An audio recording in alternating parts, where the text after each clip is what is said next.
one. They're off. I don't like the rock, but I'm digging steep Buscemi. A Ford's ain't my bag, I'd rather drive a Hemi. Rolling through the gears, don't give me none your lip. My favorite kind of shifter is a pistol grip.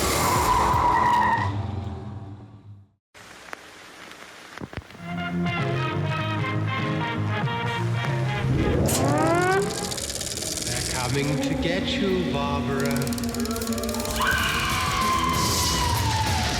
This time on Graveyard Carz, the Gran Torino is coming to the shop. That is Brett Torino, the owner of the most valuable Mopar to ever grace Graveyard Carz, the 1970 Hemi Coronet RT 4-speed convertible. This car, an ultra rare, one of two ever built, is now literally one of a kind. Stay tuned for every phase of the restoration and the dramatic reveal. But that's not all. Mark still needs to take the little dead wagon with its Ray Barton Hemi for a not-to-be-missed road test. In Springfield, Oregon, Mark Warman, together with his skilled ghouls, It has been established that the unburied dead are coming back to life. bring classic Mopar muscle cars back from the dead to look like they did the moment they left the factory floor. Because of the obvious threat, this station will remain on the air day and night.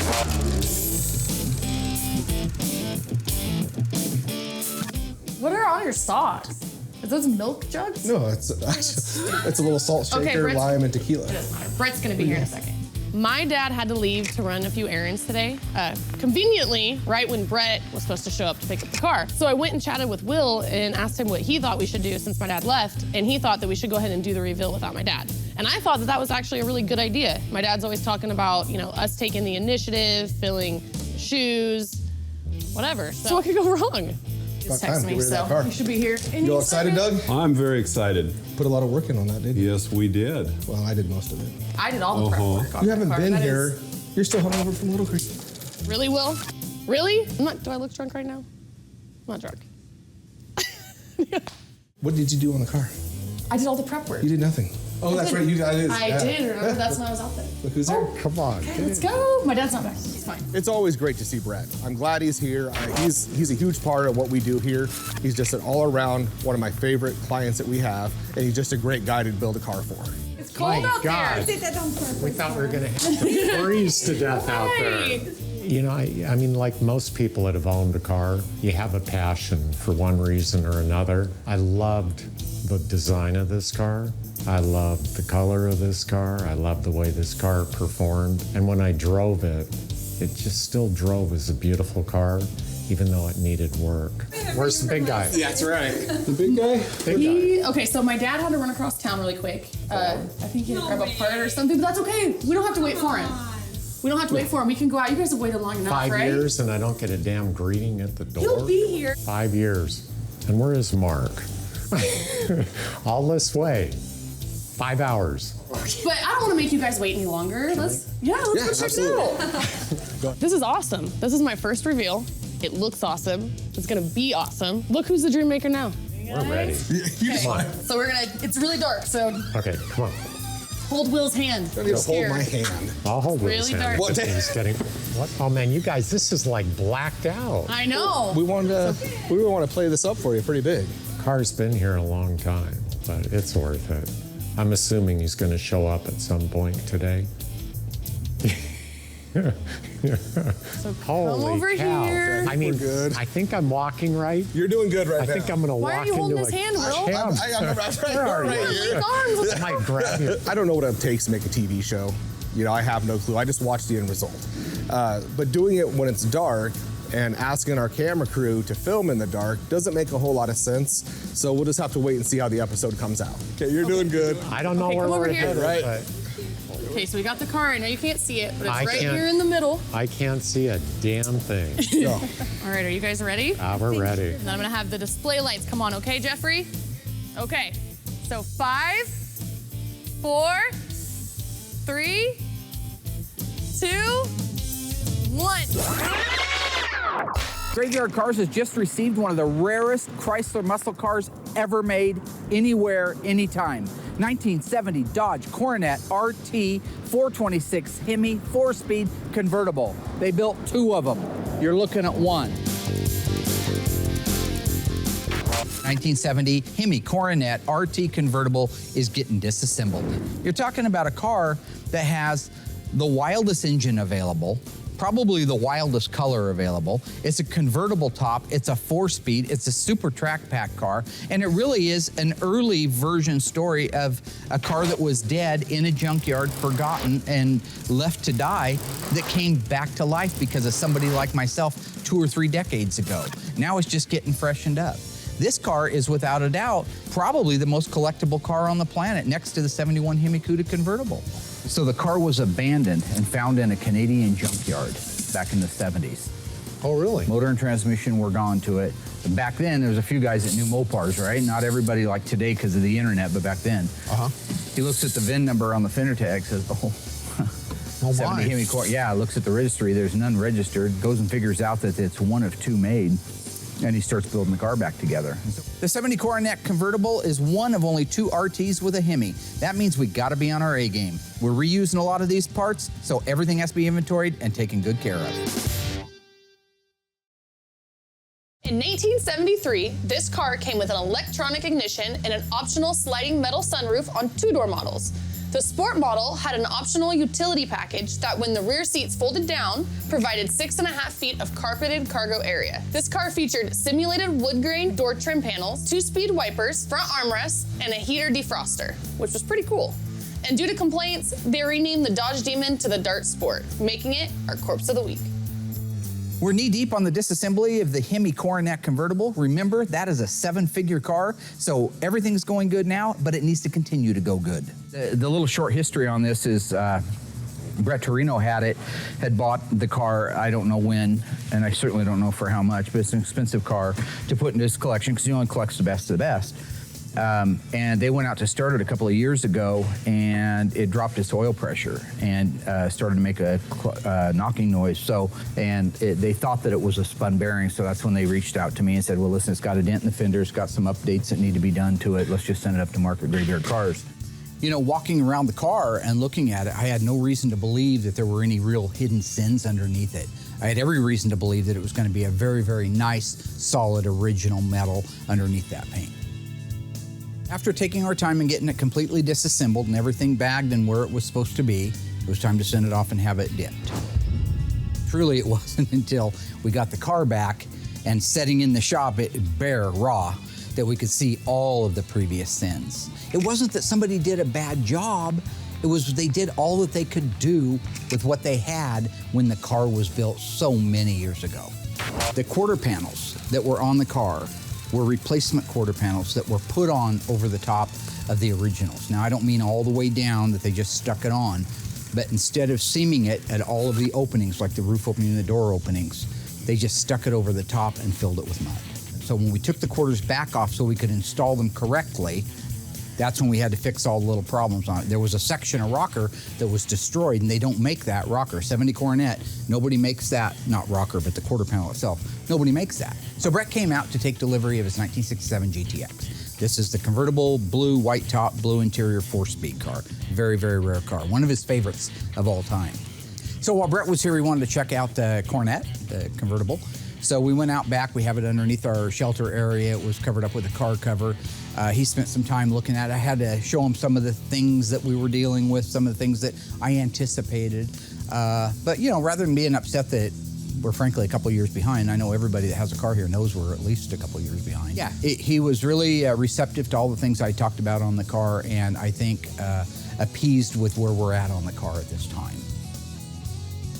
In the booth, we have Brett Torino's 1970 convertible Hemi Coronet, one of 2. Owner's been patient, but it's time to get it done, and that's what we're doing. So this color wasn't very popular, so when I tried to get the color, I called PPG. They didn't remake it because it wasn't a popular color. So what I had to do is just find a color that was close, which I did, and they just tinted to match, and that's where we're at now. Every time we get one of these cars done, you know, it's a great feeling. They're rare cars, they're high-dollar cars, and it's very rewarding when these cars are out there and people say, hey, Will Scott from Graveyard Cars did this car, and they look amazing. Careful.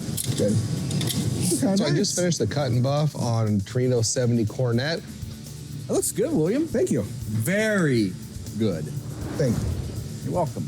So now that the body's all wrapped up, I'll head to the booth. I got all the hood, deck lid, all the parts and pieces to get done. And like I said, the car came out sharp and I can't wait to see it all done.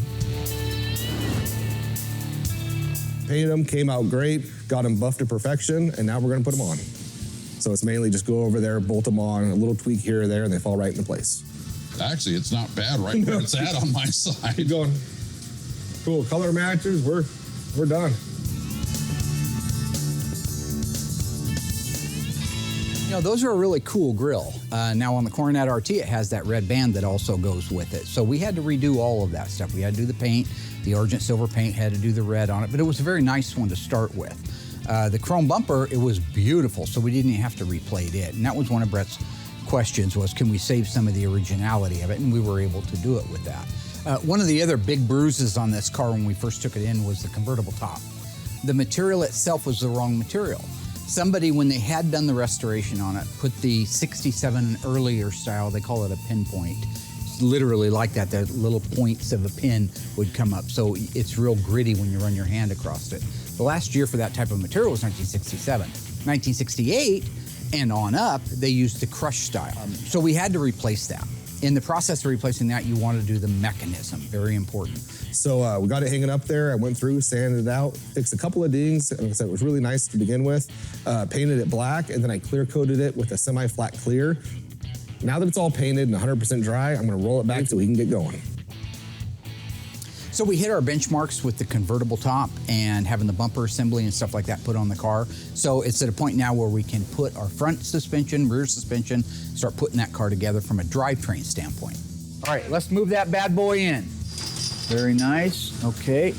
In the past, we've had a lot of help on these cars. Sometimes it's good. Some former employees, it's real annoying. Right now, I've got a great team and I enjoy working with them. So this is one stress level that I'm not having to deal with like I did in the past. Looking good, going smooth so far, almost out of the woods here.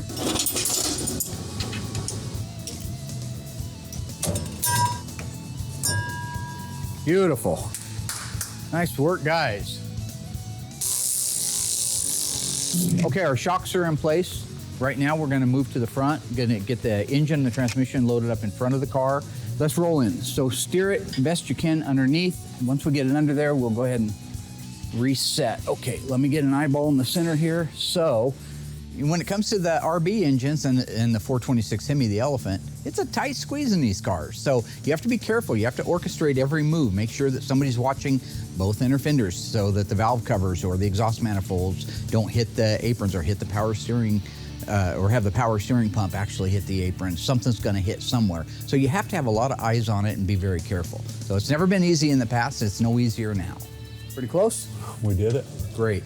If you watched down through that tunnel that I was looking through the grill, it was within a couple of millimeters maybe of hitting on each side, but good job. All right, so let's align that thing and put the bolts in it. Okay.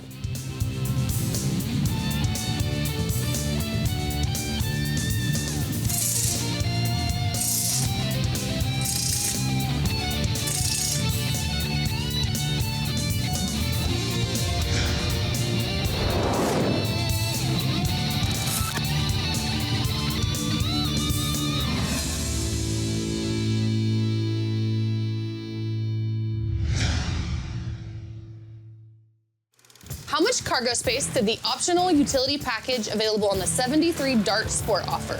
Was it 5 feet, 6 feet, or none of the above? We'll have your answer after the break.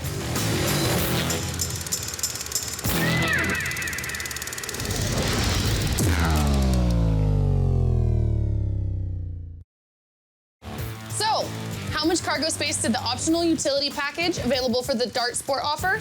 If you said none of the above, you were right. It actually provided 6.5 feet of carpeted cargo room, and that's with the security panel and rear seat folded down.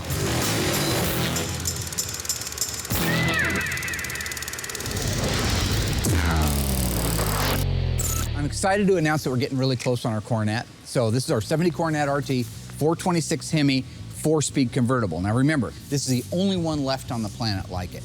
We've got the build almost done. We're down to installing the dash and the rest of the interior. And then Larry is out today installing the top. So we're all gonna be working on it at certain times together. You know, I always love it when Royal takes time to get over here and help us out. I mean, he's a great technician. I've worked with him forever. He knows what he's doing. He's one of those few guys that I don't have to direct as we're going along. He already knows what to do. If I just step back and let him do his job, things work smoothly. I love the guy. I grew up with him, right? And so having him over here working on anything, whether it's in the show or whether we're just working on cars together like old buddies on a Saturday and nobody's around, it's good times, good memories for me. So right now the guys are just making the connections underneath the dash, the ones that are really easy. They're putting the cables and everything in. They're connecting the defroster vents. Roy, you can go ahead and put that connection right there for the heater. Get my hand out of the way. Lift up.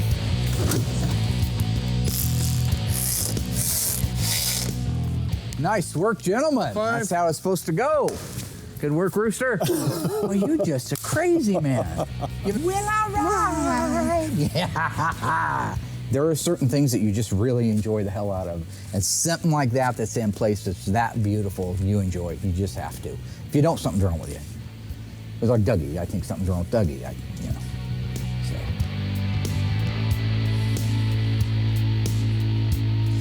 So it's time to put the white bumblebee stripe on the Coronet.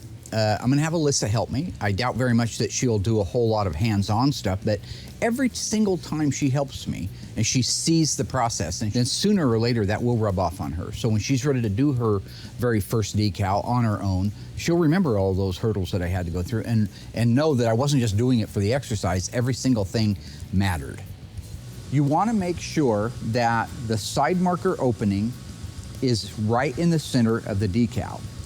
The problem is if you put that center deck lid on that decal first and its trajectory is off just a hair, when you go to put the quarter panel one on, it won't be centered with the opening. So you've got to put it centered with the opening perfectly, go do the other side centered with it perfectly, then you put the center one on.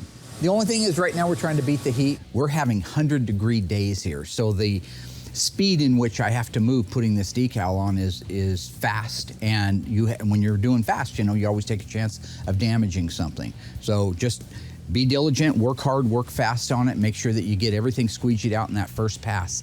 So if there's an air bubble in there, the way that solution kicks off, that air bubble will be trapped. And you can deal with a few little air bubbles, but if it's very many at all, you're taking the decal off, calling Phoenix Graphics, and doing it again. We are in the position to make sure that the decals are installed and oriented correctly. They didn't have the luxury of time back then. They were putting out a lot of cars. So in this particular case, yes, our restoration work is better than the factory, more accurate than the factory. Fantastic job, by the way. Oh, thank you. Now that's the way it's supposed to go, right? She paid attention, she was focused, she did her job right, and it pushed us near the line where we need to be. So time is running out, but in reality, it's just good to have something like that under our belt. So we're getting really close to wrapping up our Hemi Coronet RT. All we have left is the back seat interior upholstery. Basically, that's the garnish molding that covers the power steering pump assembly. Then you have your quarter interior trim panels, your seats. Once you do that, we're gonna move forward with the console, bucket seats, sill plate moldings, and we'll be wrapped up on that thing. They are putting this upper garnish molding. This actually holds the tonneau cover in place at the front. Okay, so this is our courtesy light. It snaps into the plastic. In some cases, like the interior quarter trim panels, they're 50 years old, they're brittle, right? Like us, we get old, we get brittle. So if the technician runs the screw in too far or has the wrong screw and it goes in too far, it doesn't have the shoulder stop on it, you crack it out. Now you've just ruined maybe a $1,000 or $2,000 trim panel.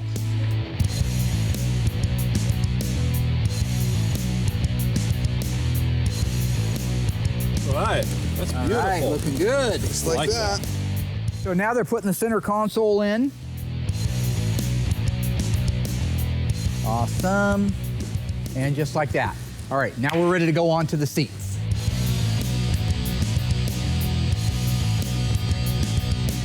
So they're gonna finish up the seats, top off all the fluid levels, get the battery charging on it. After that, we'll start it up outside. If it runs and it does what it's supposed to, we're going on a road test. And a road test.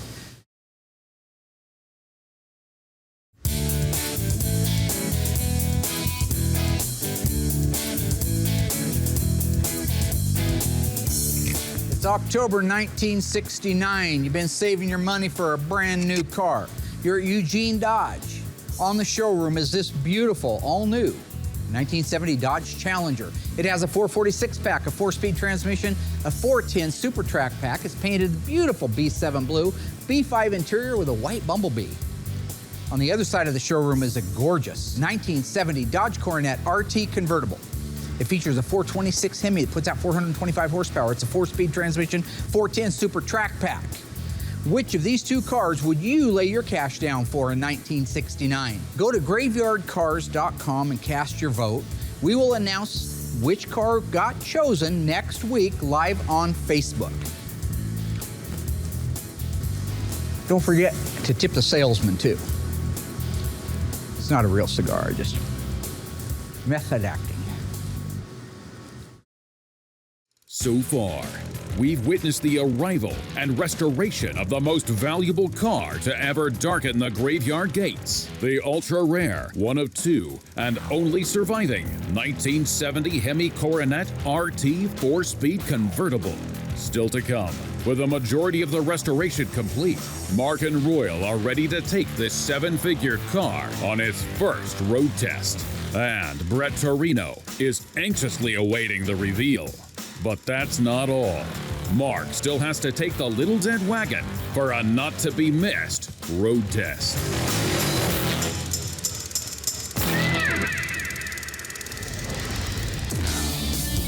So everything's going great. Other than the wheel alignment and some last-minute check-off stuff, a few assembly line markings, really the car's done.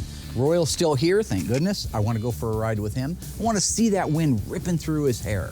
You know, on a convertible, well, obviously that can't happen. What I mean to say is I want to see him, the joy of the sun beating down on that bald bean of his. Chrome dome, that's what I call him. He's my friend. Like a great big toe stuck on his shoulders. We're getting ready to do the initial fire off of it. I don't anticipate any problems. All right, let's see what we got, boss. Fire it up. All right.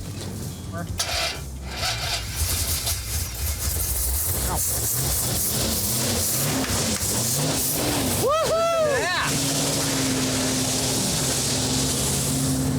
Boy, that sounds good. I'm gonna let it warm up. Drop the top. Drop the top down. Yeah. God, it's even idling nice. How about that? Let's see if the power windows work. Look at that, Rollo. Hey. Let's try the door.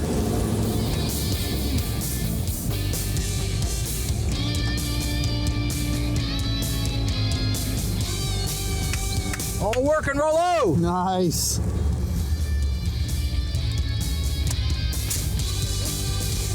Are we ready?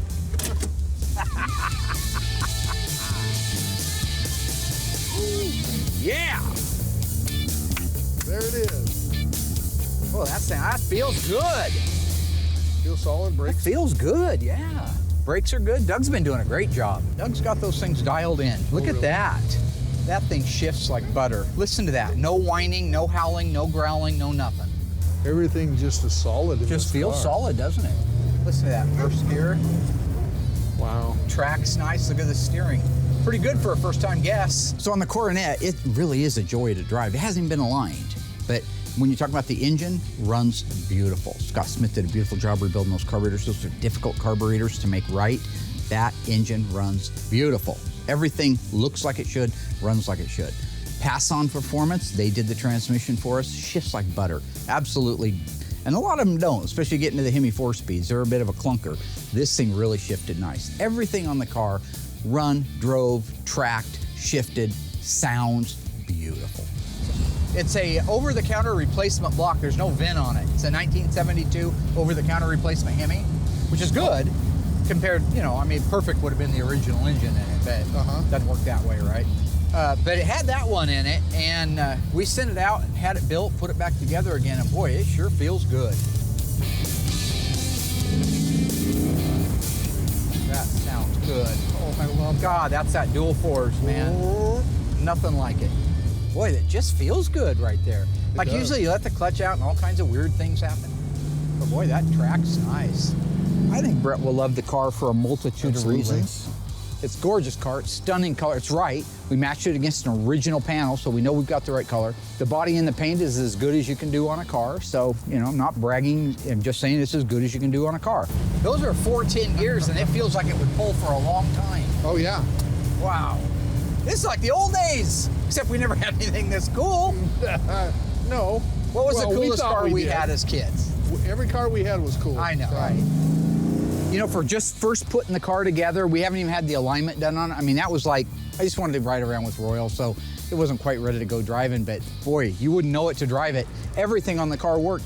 Turn signal indicator, speedometer, tachometer, all the gauges. It tracked down the road straight. Steering wheel needs to be centered when it gets aligned, but I was pretty impressed with how nice that drove. Yeah, it's solid. Everything, there's no rattles. For a first time put together in an initial road test, Usually there's some rattles you got to go back and fix, but not this one. I'm relaxed now. Knowing Brett's coming, I'm okay with that. You know, you play your cards right, you might get to buy me dinner. I had been buying you dinner since 1976. That's not true, Marcus. No, it is Gregory true, Royal Warman. Galen Yoakum. No, it's not. It's most certainly true. When I first met you, we were on the paper route. You said you needed more space, so you quit your paper route. I took it over. We were walking by 7-Eleven. You said, hey, More buddy, space? did you buy me a You hot buy dog? me a hot dog. No, it was a big one. I got write-offs there. Nothing ever You ends, didn't does it? change nothing. I got More things change, the more they stay the same. Hey ghouls, true or false? The 1973 Dart sedan came with an optional sliding metal sunroof. We'll have your answer after the break.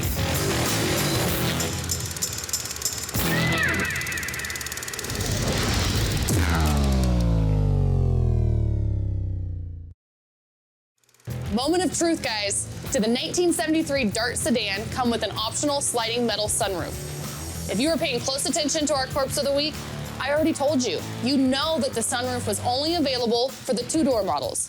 The sedan is a 4-door model. I'll let this one slide, but next time, you guys better be paying attention.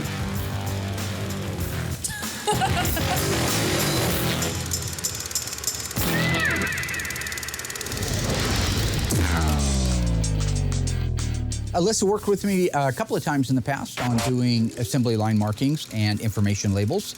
We got our packet a couple of weeks ago from ECS. They're the ones that are making the door Vin Label, as well as all the other information labels and replica part number labels. So that'll be a good experience for Alyssa to have. She's worked with me on the markings before, but she hasn't necessarily done it on a 1970 V-body with a 426 Hemi. So we're gonna work together on that.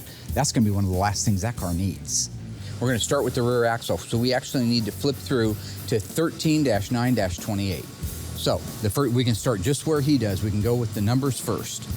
So here's a 0, here's an 8, and there's a 4. Okay, and then we need it in yellow ink. It does look like it's in yellow ink, which is this yellow right here. So what we try to do is our best experience at what gets actually the assembly line markings themselves and what colors they are. That there are people out there at home, I'm sure, that have done this, that know a lot about the car and say, oh no, I got a 1970 Survivor Super Bee and it didn't have white, it had yellow. That's possible. But in this particular case, we've done our best research to be able to emulate the assembly line markings. There we go. That 0 though, no, it looks Yeah, good. give me better than anything you can do. All right. You'll look at all the Danas. They've got this on every one of the Danas and the 8 3/4 as well. It's just an X, kind of like that, and the other half of the X, something like that, and then it usually has a circle around it. Okay, done. So once we get all the assembly line markings done, we'll let it down, we'll put on the instructional decals and labels, and then it'll be ready for Brett. So we're just gonna put a daub right there, then a little something there. Do a daub, and a little mark right there. That's good. Inconsistent, not too much. It's not, they weren't artists on the line, they were just blasting that thing.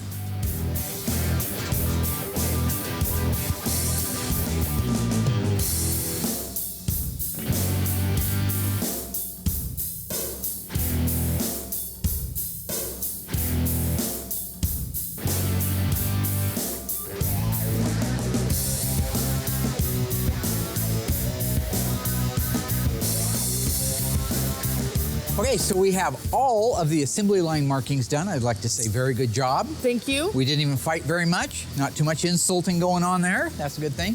Only problem is I'm colorblind, so I had to have her tell me which one's the green and the red and brown and stuff like that. But hopefully you didn't pull anything on me. No, I wouldn't do Those that. are actually the colors, because I hate to see Mr. Torino have to fly up here and stomp a mud hole in your back and walk it dry. He would never do that. 'Cause No, he's he such a wouldn't. nice guy. He's a nice guy. No, but he might be I love mean. Brett.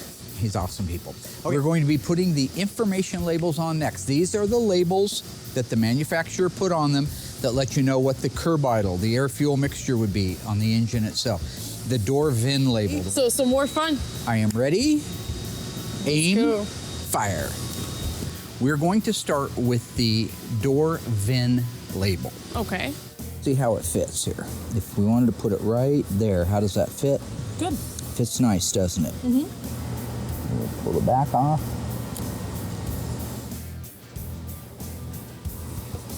And that is how you do that.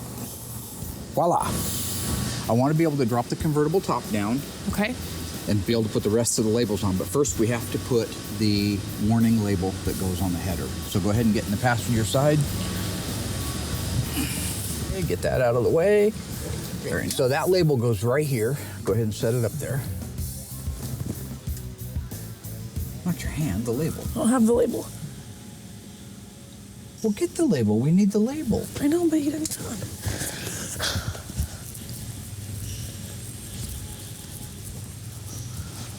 You know?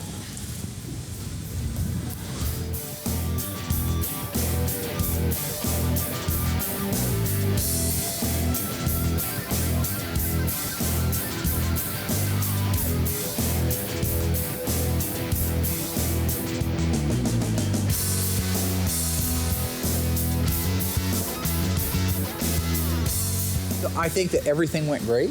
I think you did a good job. You learned. Thank you. This is like your third or fourth one now, so you should be getting it down. Someday the old man's not going to be here, and you're going to have to do this stuff on your own. That's not true. Not everybody lives forever, my friend. Once I shuffle this is sad. This is taking a turn. All right, so let's go back to to happy. So happy is we have more cars that we need to do assembly line markings for. Yes. So you need to get out the 1968 B-body book and the 1970 E-body Tomorrow? book and the other 1970 E-body book, because we have lots of stuff to do. Okay. Assembly line markings, we bring them back. We don't just bring them back, but we bring them back right.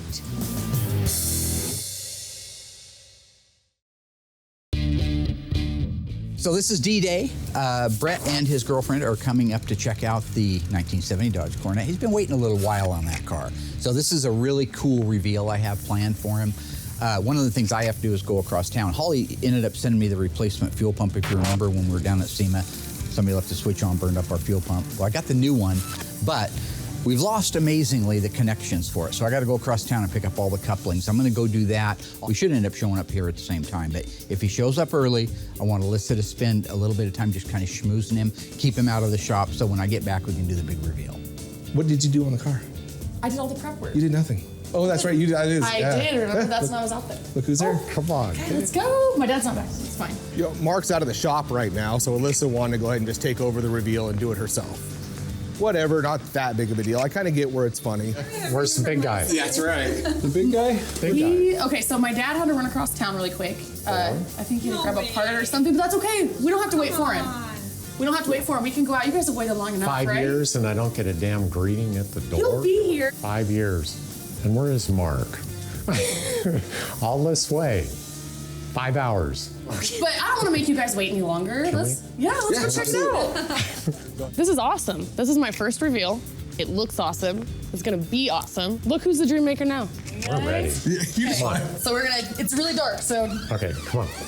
hold Will's hand. Don't even hold Here. my hand. I'll hold Will's Really hand. dark. He's getting, what? Oh man, you guys, this is like blacked out. I know. We want to play this up for you pretty big. Car's been here a long time, but it's worth it. I'm assuming he's going to show up at some point today. So Holy come over cow. here. I think we're good. I think I'm walking right. You're doing good right I now. think I'm going to Why are walk you into holding a his hand, Will? I'm right here. Arms. I grab you. I don't know what it takes to make a TV show. You know, I have no clue. I just watch the end result. But doing it when it's dark and asking our camera crew to film in the dark doesn't make a whole lot of sense. So we'll just have to wait and see how the episode comes out. Okay, you're doing good. I don't know where come over we're here. headed, Right. but Okay, so we got the car. I know you can't see it, but it's I right can't- here in the middle. I can't see a damn thing. No. All right, are you guys ready? We're ready. Then I'm gonna have the display lights come on, okay, Jeffrey? Okay, so 5, 4, 3, 2, 1. What the? I knew what was going on. I sensed it. That's what you do at this level in life. You sense things. If she thinks for a second that she's gonna beat me out of that reveal, take my glory, steal the thunder, it ain't gonna happen. I mean, really? Yeah, I thought you gotta get one by the old man, did you? Yeah, that's what you thought. You gotta get up earlier than that if you're gonna trick the ice man. You know what I'm saying? The ice cube, the ice tray, ice shavings, cube ice, icy hot stuff you put on, and it's real like cold when it goes on. It's icy, and then it gets real hot. What's your question again now? You didn't look real. Brother, how you doing, man? Yeah, I thought I was gonna miss this. Thanks, Dad. Always gotta come in and steal my thunder. Thanks. Yeah, Okay, I'm I'm ready. sorry, I had to do it. Okay. You know I'm a showman. Okay. I love it. Hey, can we actually do this? We're going to turn display lights on. Whoa. Wow, wow. Is that beautiful? Oh, that is good. It looks like it's just floating. I just love those red lights. That is. And the real tease is you cannot see the body and the paint yet on it. You can't see how gorgeous it is. Mark, this is a heck of a display. Look under there. That's the whole bottom of your car. We ain't hiding nothing. I love this. Original primer, nickel cadmium, both, but that's it. We're just getting started. All right, light guys, are you on standby? We got a beautiful car to show this guy. On 0, 3, 2, 1, 0.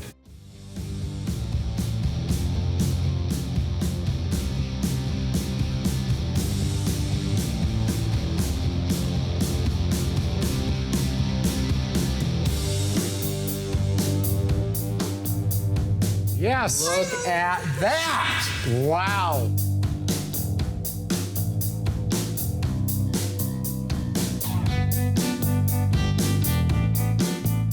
It's gorgeous. Mark, this thing is Take it all in. stunning. The shine, the fit, the finish. I mean, I'm sitting here and I'm really stunned. You know, I can't race through it. I'm just It's okay. Take your time. Take it in. I haven't even seen around. You've seen the car nothing. yet. I know. I just want. I had to show you that. I had to show you. You know, it's sometimes difficult to translate from when you're here to television. Yeah. Just how beautiful these things look. I mean, but this car is gorgeous, Mark, and the thing that I love about it, and you and I have done a few cars together now, is you get it correct. I'm blown away. I love it. It's hard to appreciate the beauty of this. Maybe I have a certain fondness to it, but to see it again after all this time it's an emotional thing. I'm very happy. Yeah, I love it. I love it. No, I can't wait to see under the hood. Yeah, there, but I think this car, when you look at the features of it, they're truly bold. I mean, it's not something that the lines flow and you have this perfect symmetry, and this is a very unusual looking car. It was bold for somebody to design that. And the fact that somebody was willing to bless this car when it was designed at some point and go with it, it's what I appreciate about it. I look at it and it's unique, especially for American muscle.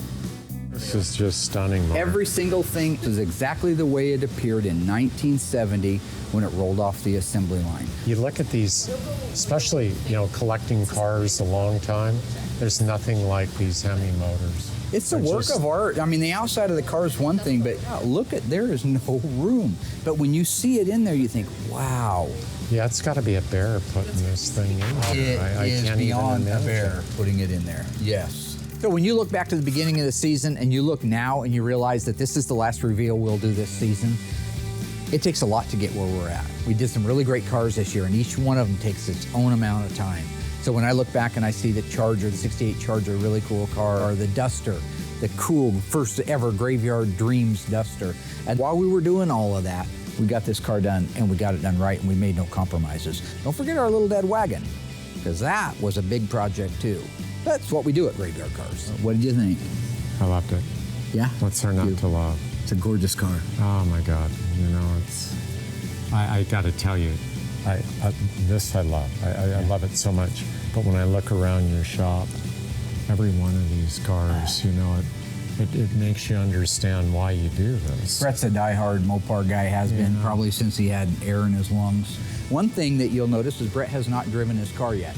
We're in Oregon, and it is not nice weather outside. Well, we're not going to take our brand new, God, I wish, beautiful 7-figure Coronet RT convertible out in the rain. I think until Brett sits behind the wheel of 425 horses and puts his foot to the wood, he can't quite fully appreciate everything about that car. I love it, Mark. Thank you for coming up. I love you, brother. You're a good guy. Yeah, me too. Brett Torino right there. This has been a pleasure.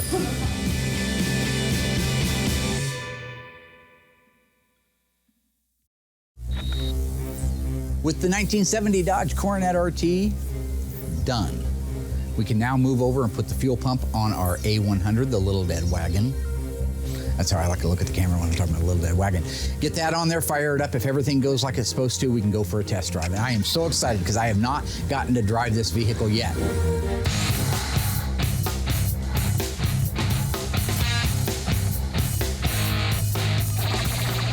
So driving this thing is amazing, right? First off, you're driving a bomb.